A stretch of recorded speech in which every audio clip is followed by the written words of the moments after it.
Ini dia seniman kita yang sudah terkenal, sudah hampir terkenal di Binjai Blok 3 udah terkenal lah Mas Untung ini, seniman Lembaga Aceh. Tadi saya baca ditanyain, Mas Riki, Bang Riki, senimannya Mas Untung, katanya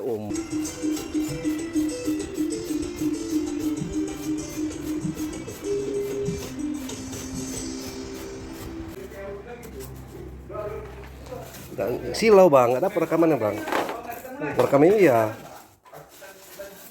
Proses pembuatan beduk dari gabus oleh seniman Lembaga Aceh.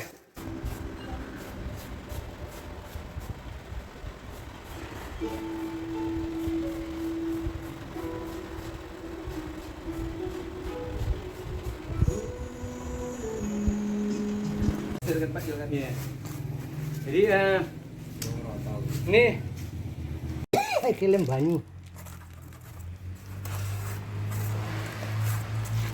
Iki ya, ini kuat lagi. Wis.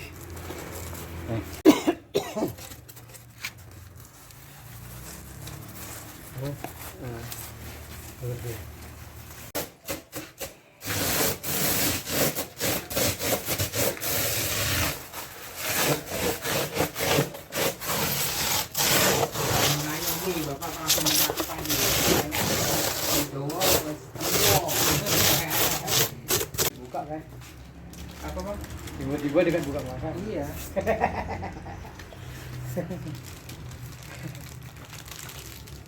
Dulu.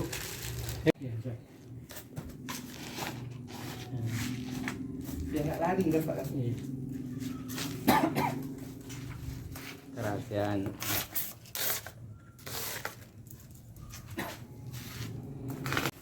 Apa? Brunei, Arab Saudi, Belanda kerajaan.